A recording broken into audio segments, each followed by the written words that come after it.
요한복음 1장 4절에서 13절의 말씀으로 영광스러운 자녀로 살아가기란 말씀으로 선포하도록 하겠습니다.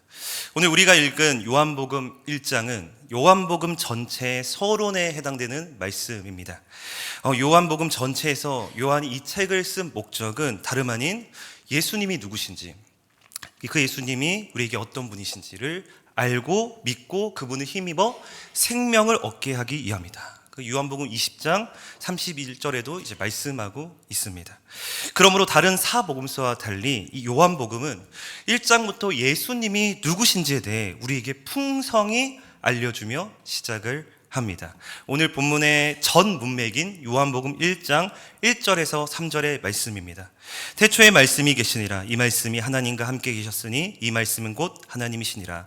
그가 태초에 하나님과 함께 계셨고 만물이 그로 말미암아 지은 바 되었으니 지은 것이 하나도 그가 없이는 된 것이 없느니라. 아멘. 말씀을 보면 태초에 말씀이 계시니라. 근데 말씀이 계시는데 이 말씀이 곧 하나님과 함께 계셨다라고 합니다. 그리고 이 말씀이 곧 하나님이다, 이렇게 선언을 해요. 거기다 2절과 3절은 그가 태초에 하나님과 함께 계셨고 온 만물이 그로 말미암아 지음받았다라고 선언합니다. 그럼 말씀이시며 하나님과 함께 하신 그분은 과연 누구인가? 바로 후 문맥인 14절에 이렇게 요한은 선포합니다. 말씀이 육신이 되어 우리 가운데 거하심에 우리가 그의 영광을 보니 아버지의 독생자의 영광이요 은혜와 진리가 충만하더라. 바로 요한은 말씀이신 그분이 누구인가? 독생자다. 곧 독생자 하나님의 아들이신 예수 그리스도, 그분이 바로 말씀이시고 말씀이신 그분이 육신이 되어 이 땅에 오셨다라고 합니다. 더 나아가 이 말씀은 아마 눈치채신 분은 이미 채셨겠지만 구약의 한 본문을 떠오르게 하는 말씀이죠. 태초에 이렇게 시작하잖아요. 뭐죠? 창세기 1장 1절입니다. 태초에 하나님이 천지를 창조하시니라. 바로 이 말씀을 들었던 그때 유대인들 역시 창세기의 오마주 아닌가 이렇게 생각했을 겁니다. 그렇다면 왜 요한은 요한복음 첫 시작부터 예수님을 말씀이시며 창조주이심을 강조하는 걸까요? 그 이유는 바로 예수님이 이 땅에 오신 이 목적이 하나님이 이루신 그 창조의 목적을 회복하기에 오셨다라는 겁니다. 다시 말해 새 창조를 이루기에 오셨다는 겁니다. 그렇다면 여러분, 새 창조가 뭘까요? 먼저 창세기 1장에 등장하는 그 말씀은 어떤 창조냐면 세상을 창조하신 창조입니다. 아무것도 없는 무에서 유로의 창조예요. 그런데 예수님이 이 땅에 오신 새 창조는 무엇이냐면 이 죄악된 세상 그냥 다 없애버리고 새로 만드시는 창조가 아니라 이미 죄악되고 망가진 이 세상을 다시 새롭게 만드시는 그 일, 갱신하는 일, 회복하는 일, 이것이 예수님이 행하신 새 창조의 역사라는 겁니다. 더 풀어서 말하자면 죄인된 우리들, 도저히 고치려고 해도 너무 부패하여 고칠 수 없는 죄인들인 우리들, 하나님과 영적으로 분리되어 하나님과 함께 할 수 있는 우리들을 다시 하나님 앞에 거룩하고 의로운 새로운 피조물 만들기 위해 마음을 뜻을 다해 하나님을 사랑하고 순종할 수 있는 새 마음을 가진 새 백성을 만들기 위해 예수님이 이 땅에 오셨고, 그 새 창조의 일을 이루실 유일한 구원자는 오로지 우리 주 예수 그리스도다. 이 사실을 요한은 선언하고 있습니다. 그렇다면 그분이 누구시길래, 도대체 그분이 누구시길래 어떻게 죄로 말미암아 이미 망가진 이 세상을 새 것으로 변화시킬 수 있는 것이죠? 도대체 그분 누구십니까? 4절과 5절입니다. 우리 같이 읽어볼까요? 시작. 그 안에 생명이 있었으니 이 생명은 사람들의 빛이라. 빛이 어둠에 비치되 어둠이 깨닫지 못하더라. 아멘. 성경은 말합니다. 그분 안에는 생명이 있다. 이 생명은 사람들을 비추는 빛이다. 이 말을 좀 더 구체적으로 설명하면 생명이신 예수님이 빛으로 어둠에 있는 우리들을 비추셔서 자신이 가진 그 영생을 우리에게 부어주신다라는 말씀입니다. 그런데 5절에 보면 뭐라고 말씀합니까? 빛이 어둠에 비치되 어둠이 깨닫지 못하더라고 말씀해요. 그렇다면 여기서 빛은 예수님이라면 어둠은 무엇입니까? 요한복음 전체의 맥락에서 이 어둠은 예수님의 말씀을 깨닫지 못하는 죄인들을 가리켜요. 요한복음을 읽으면, 읽은 분들은 아시겠지만 요한복음에 등장하는 제자들이나 무리들이 예수님의 말씀을 아무리 듣고 들어도 깨닫지 못해요. 마치 고구마 100개 먹은 것 같은 그 느낌. 우리가 막 막장 드라마 보면 주인공의 출생의 비밀, 근데 그게 계속 밝히지 않고 저것만 알면 이 드라마 끝나는데 계속 끝까지 가다가 결말에 막 알려주는 그 고구마 100개 먹은 것 같은 그 답답함. 그런 느낌이 요한복음에서 이제 듭니다. 예수님이 내가 생명의 떡이다 라고 하는데 제자들은 뭐 생각해요? 아까 오병이어 때 남겼던 그 보리떡 생각하시나? 이런 생각하는 거죠. 무리들에게 나는 생명의 떡이라 나를 먹고 마시는 자는 영원한 생명을 얻는다. 무리들은 뭐라고 반응하죠? 우리가 사람을 먹는 식인종이야 하면서 다 떠나고 예수님 곁을 다 떠납니다. 바로 무엇이 어둠인가? 예수님이 누구신지를 알아보지 못하는 상태. 예수님이 계속 말씀으로 내가 누군지를 설명하고 설득하며 드러내시는데도 깨닫지 못하는 상태. 이것이 어둠에 있는 상태입니다. 그렇다면 빛이 비추어졌는데도 어둠이 깨닫지 못했다라는 건 결국 이 말씀은 빛의 실패를 가리키는 말씀일까요? 어둠이 결국 빛을 이겼다는 말씀입니까? 결국 빛이 와도 어둠이 깨닫지 못하여 온 세상은 어둠으로 가득 차게 되었다는 말씀일까요? 아닙니다. 아니에요. 우리가 요한복음 전체를 보면 그 결말에 빛은 승리예요. 예수님은 어둠의 세력, 죄와 죽음과 사단의 세력을 십자가에서 이기셨고 사흘 만에 부활하심으로 그 승리를 증명하셨습니다. 그리하여 부활하신 예수님을 통해 제자들이 회복되고 마침내 성령이 부어짐으로 예루살렘과 온 유대와 사마리아 땅끝까지 이르러 교회가 세워지게 됩니다. 그렇다면 이러한 맥락에서 빛이 어둠을 비치되 어둠이 깨닫지 못했다. 이 말씀은 어떤 의미인가? 여기서 깨닫지 못했다라는 이 단어는 원어로 카탈람바노인데 이 카탈람바노의 의미는 사실 이해하다 이런 의미도 있지만 이런 의미도 가지고 있습니다. 제압하다, 이기다, 정복하다. 바로 이 원어의 의미를 살려서 이 5절의 말씀을 다시 읽어보면 이렇습니다. 어둠은 그 빛을 이기지 못했다. 어둠은 그 빛을 정복하지 못했다. 세번역 성경에도 이렇게 말씀합니다. 5절입니다. 그 빛이 어둠 속에서 비치니 어둠이 그 빛을 이기지 못하였다. 여러분, 왜 어둠은 빛을 이기지 못합니까? 왜 어둠은 빛을 정복하지 못했을까요? 단순해요. 하나님, 바로 그분이 빛이시기 때문입니다. 하나님의 아들이신 예수님이 세상에 빛이시기 때문이에요. 아무리 칠흑 같은 어둠일지라도 빛 앞에 모든 어둠은 사라지게 됩니다. 어둠은 사실 실제가 아니에요. 오히려 어둠 자체가 있는 게 아니라 어둠은 빛이 없는 상태가 아니라 빛에서 멀어진 상태가 어둠이죠. 빛에서 가까워지면 낮이 되고 빛에서 멀어지면 밤이 되는 거지, 빛이 없기에 어둠인 게 아니거든요. 빛은 항상 있었어요. 멀어졌던 거지. 여러분, 하나님은 항상 계셨습니다. 항상 살아 계셨어요. 다만 우리가 가진 그 두려움과 의심과 죄의 문제가 마치 빛이 없는 것처럼 우리를 속이고 있는 거죠. 따라서 우리의 진짜 문제는 요한이 말한 대로 죄인된 우리가 마치 빛이 없는 것처럼 행동하는 거예요. 빛이신 주님이 계심에도 마치 계시지 않는 것처럼, 내가 하나님인 것처럼 내 소견에 옳은 대로 생각하고 판단하고 해석하고 행동하는 것, 이것이 어둠입니다. 사실 우리 역시도 보면 우리가 믿는 자라고 하지만 자주 내 삶을 마치 빛이 없는 것처럼 해석할 때가 있어요. 마치 내 삶이 하나님이 계시지 않는 것처럼, 내 삶의 모든 것이 어둠인 것처럼, 내 삶의 현실을 절망적으로 바라보고 해석하며 우리의 모든 감정과 느낌을 의심과 두려움 안에 가둘 때가 있습니다.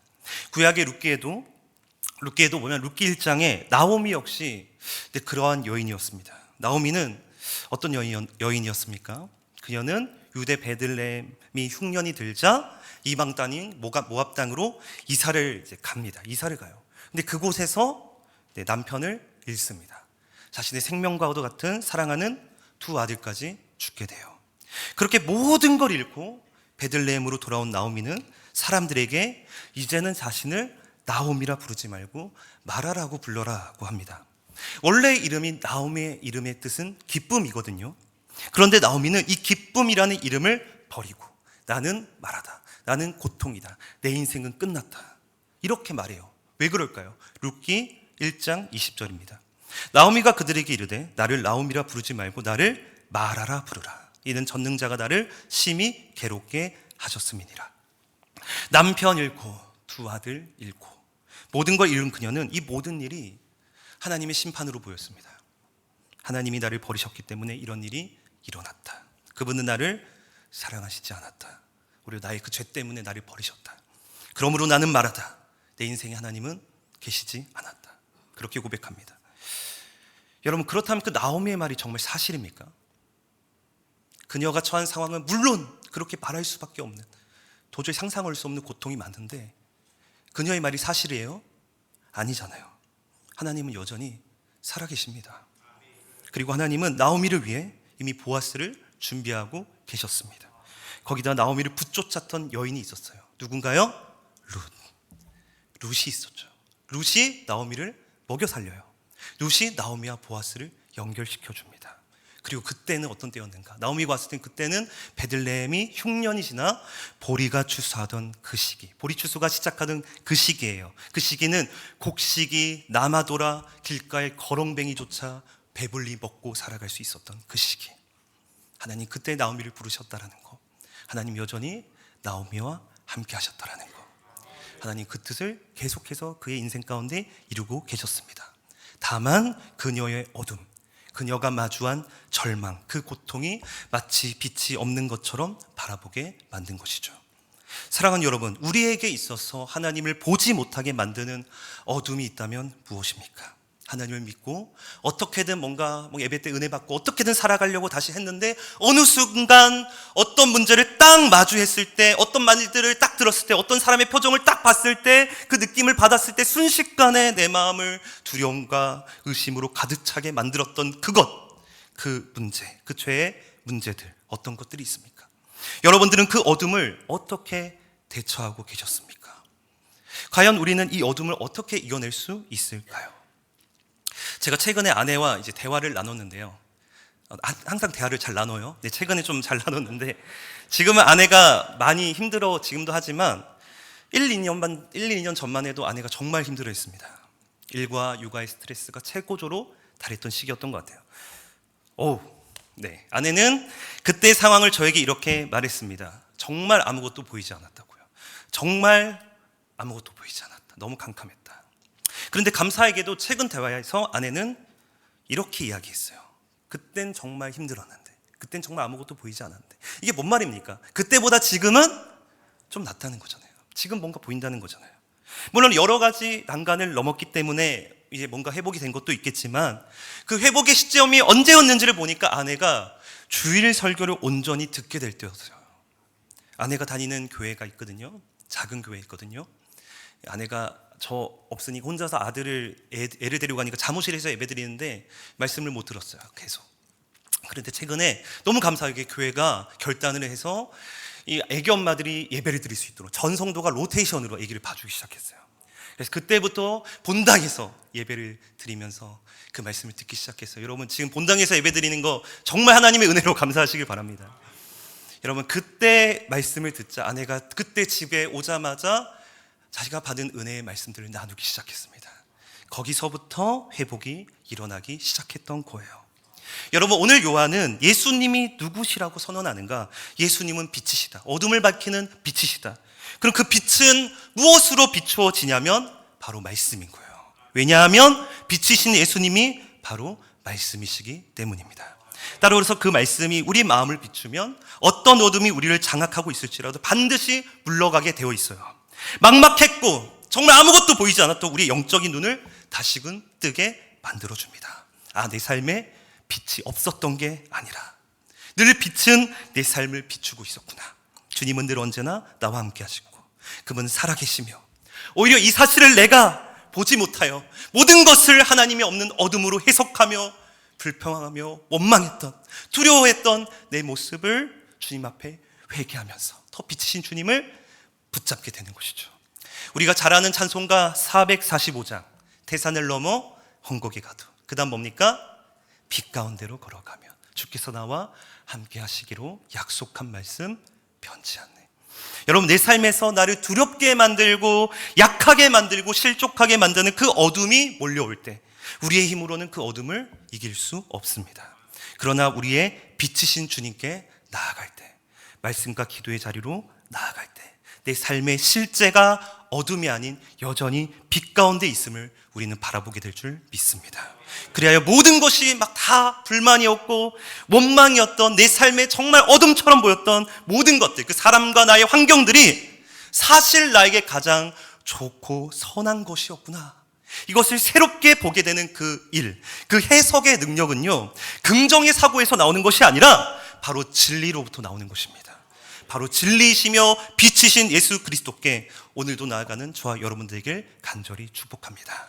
그렇다면 우리가 이 빛이신 말씀으로 충만해질 때 어떤 삶을 살아가게 될까요?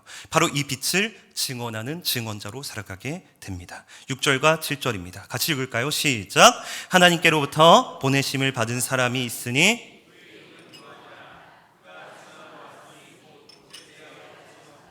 모든 사람이 믿게 하려 함이라. 그는 이 빛이 아니요 이 빛에 대하여 증언하러 온 자라. 아멘. 바로 말씀을 보면 하나님께로 보내심을 받은 사람이 있다라고 합니다. 그 사람이 누구냐면 요한이다. 아시는 분들은 아시겠지만 여기서의 요한은 요한복음을 쓴 요한이 아닙니다. 여기서의 요한은 세례 요한이에요. 그렇다면 하나님 왜 세례 요한을 보내셨습니까? 바로 이 빛을 증언하라고 보내셨습니다.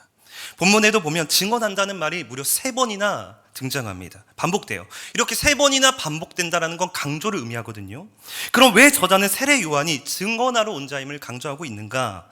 바로 하나님이 세례 요한을 부르신 목적이 무엇이냐면 바로 세례 요한 그가 빛이 되고 그의 이름이 영광스럽게 빛나는 것이 아닌 바로 그가 전하는 빛이 영광을 받도록, 그가 증언하는 빛이신 예수님이 사람들에게 더 주목받도록 하기 위해 그를 부르셨기 때문이에요. 그래서 8절에도 분명히 선포합니다. 그는 빛이 아니다. 그는 증언자다. 여러분, 왜 이 말이 그 당시 독자들에게 중요했냐면 세례 요한은 그 당시 사람들에게 엄청난 존경과 인기를 얻고 있었기 때문입니다.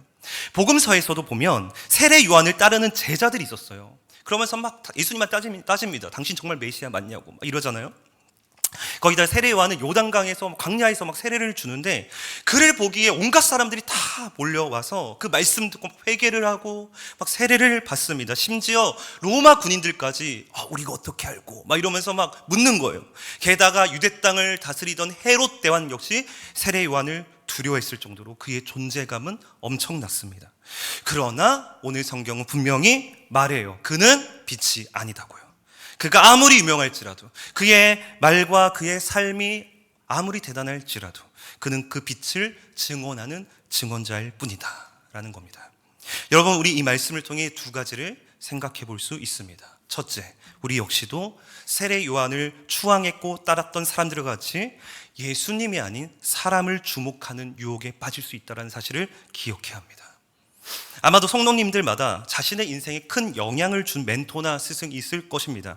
저도 물론 있습니다. 그분이 부모님일 수도 있고 선생님일 수도 있고 기업의 CEO일 수도 있고 정치인일 수도 있고 목회자일 수도 있어요.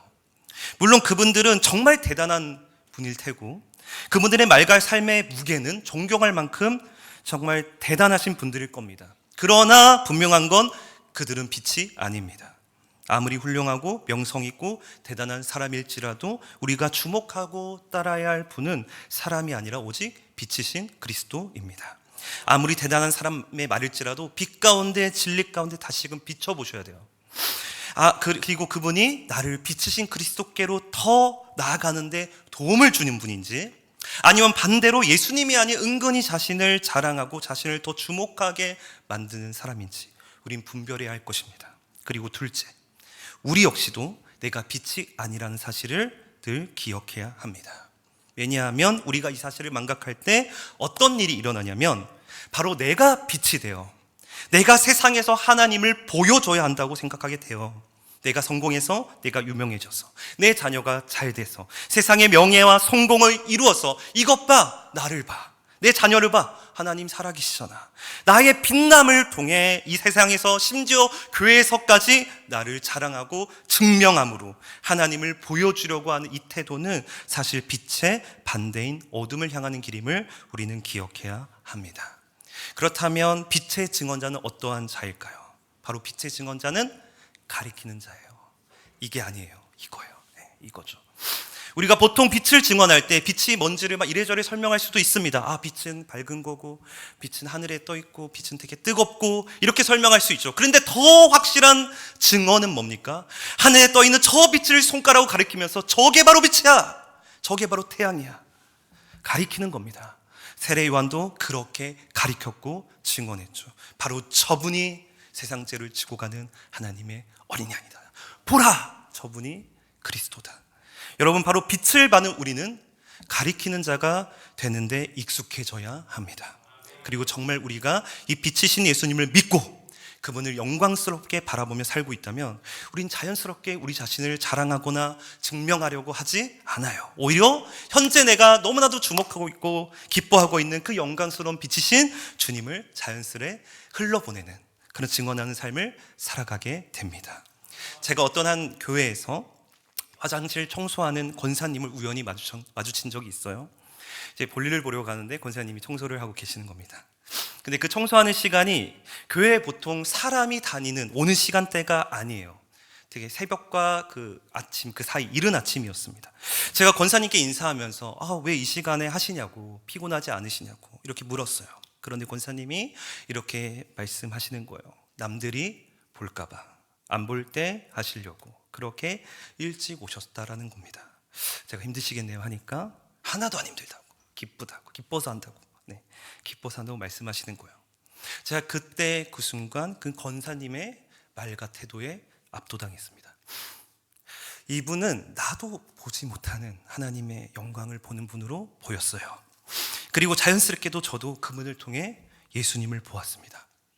여러분, 저는 우리 교회에서도 이런 분들을 자주 만납니다. 나 자신을 자랑하려고, 나의 능력을 증명하려고, 내가 누군지 보여주려고 하는 섬김이 아니라 정말 하나님이 좋아서, 정말 나를 구원하신 하나님의 은혜가 너무나도 감사해서 끊임없이 섬기며 베푸시는 분들이 우리 교회에 너무 많이 있어요. 저는 그분들을 통해 너무나 큰 사랑을 느끼고요, 그분들을 통해 예수님을 봅니다.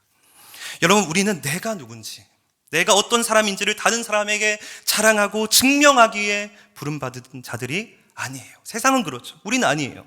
오히려 우리는 나를 증명하는 자들이 아닌 나를 부르신 그분을, 예수 그리스도를 증언하는 자들이죠.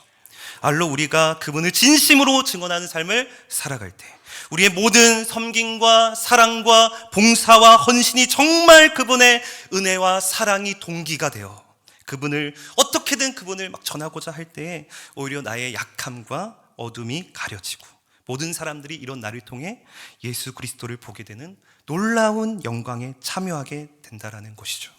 전 여기 계신 저와 우리 모두가 그 빛이신 그리스도를 증언하는 증언자로 살아가길 간절히 축원합니다. 그렇다면 우리가 계속해서 그 주님을 증언하기 위해서 반드시 필요한 것이 있는데 그것은 무엇일까? 먼저 요한복음 1장 9절에서 11절을 읽겠습니다. 같이 읽습니다. 시작. 참빛 곧 세상에 와서 각 사람에게 비추는 빛이 있었나니 그가 세상에 계셨으며 하였고 자기 땅에 오매 자기 백성이 영접하지 아니하였으나. 아멘. 바로 9절에 보면 참빛이 등장합니다. 여기서 참빛은 원어로 보면 진짜의 실제, 말 그대로 그런 뜻이에요. 이 말이 뭐냐면 예수님은 진짜 빛이신데, 진짜 빛이 있는데 뭐도 있다는 거예요? 거짓된 빛도 있다는 거예요. 앞서 문맥에 보면 어둠이죠, 어둠.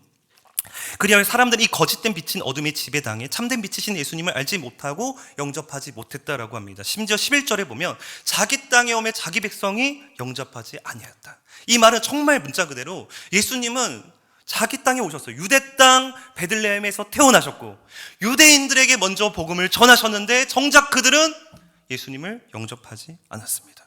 마치 자신들을 잊게 해주고 모든 의식주를 책임지고 있는 아빠가 밤늦게 집에 혼자 쓸쓸히 들어왔는데 아무도 아빠를 반기지 않는, 아무도 아빠의 오심을 환영하지 않고 반기지 않는, 아빠 힘내세요, 우리가 있잖아요, 이런 노래는커녕 그냥 아빠의 말에 무관심하게 방문을 쾅 닫고 들어가 버리는 이 상황들이 뭔가 연상이 되어서 참으로 안타깝죠. 그런데 중요한 건 뭡니까? 그럼에도 우리 예수님은 이런 죄인들을 다가오시고 찾아오시는 일을 포기하지 않으셨다는 사실입니다. 계속해서 자신이 누군지를 알려주셨고 찾아오시죠. 그 이유는 다름 아닌 우리를 사랑하셨기 때문입니다. 요한복음 13장 1절입니다. 유월절 전에 예수께서 자기가 세상을 떠나 아버지께로 돌아가실 때가 이른 줄 아시고 세상에 있는 자기 사람들을 사랑하시되 끝까지 사랑하시니라. 여러분, 예수님은 자기를 조롱하고 밀어내고 모욕하고 배신하며 십자가에 못 박았던 죄인들을 포기하지 않으셨습니다. 끝까지 사랑하셨어요. 우리도 마찬가지죠. 예수님은 우리를 사랑하시되 끝까지 사랑하십니다. 그분의 사랑은 무한해요. 그러기에 오늘도 그분은 우리에게 다가오시죠. 예수님이, 부활하신 예수님이 죄책감에 빠진 낙심한 베드로에게 먼저 찾아오셨듯이 너무나도 자격 없고 죄 많은 우리를 주님은 오늘도 그 십자가의 은혜와 사랑으로 찾아오십니다. 따라서 우리가 그분을 만날 수 있었던 건, 그분을 영접할 수 있었던 건 내가 그분을 먼저 알았기 때문에 영접한 게 아니에요. 우린 오히려 이스라엘과 다를 바 없습니다. 우리도 그 주님을 알지 못했고 그 주님을 부인했고 그분을 대적했던 죄인들이에요. 그런데 예수님은 이런 우리 역시 포기하지 않으셨고 끝까지 사랑하셨습니다. 바로 그분이 우리를 사랑하셨기 때문에, 그분이 끝까지 우리를 포기하지 않으시고 다가오셨기에 우리가 그분을 영접할 수 있었던 거예요. 그와 같은 우리의 인생 가운데 친히 찾아오셔서 정말 사람을 통해, 상황을 통해, 부모를 통해, 배우자를 통해, 교우들을 통해 수도 없이 찾아오시고 다가오시며 우리의 마음을 말씀으로 비추신 그 영원한 빛 앞에 우리의 어둠은 이미 정복당했고 그분을 영접하지 아니할 수 없게 만들었던 것입니다. 12절과 13절이 다 같이 읽겠습니다. 시작. 영접하는 자 곧 그 이름을 믿는 자들에게는 하나님의 자녀가 되는 권세를 주셨으니 이는 혈통으로나 육정으로나 사람의 뜻으로 나지 아니하고 오직 하나님께로부터 난 자들이니라. 아멘. 바로 성경은 말합니다. 영접하는 자 곧 그 이름을 믿는 자들에게는 하나님의 자녀가 되는 권세를 주신다. 영접한다, 그 이름을 믿는다. 같은 말입니다. 요한은 이 두 가지를 같이 사용해요. 이 말은 곧 우리는 먼저 다가오신 그분을 믿기만 하면 되는 거예요. 먼저 다가오시고 손 내미신 그분의 손을 붙잡기만 하면 되는 거죠. 여러분, 성경을 보면 하나님은 우리를 미리 하셨다, 미리 정하셨다라고 합니다. 예정이라고 하죠. 그런데 우리가 하나님이 정말 누구를 선택했는가, 누구를 아시는가, 정하셨는가, 우리가 어떻게 합니까? 우린 몰라요. 그렇죠? 그건 신비예요, 신비. 하나님의 영역에서 일어나는 일이기에 인간은 알 수 없습니다. 그런데 놀라운 건 뭔지 아세요? 우리가 진짜 예수님을 믿으면, 진짜 우리가 예수님을 영접하면요, 우린 놀랍게도 내가 하나님 잘 믿어서, 내가 믿음의 주체가 되어서, 내가 잘 믿어서 이 자리에 있다고 생각하는 분들 여기에 한 명도 없을 겁니다. 우린 오히려 이렇게 말할 겁니다. 모든 것이 은혜다.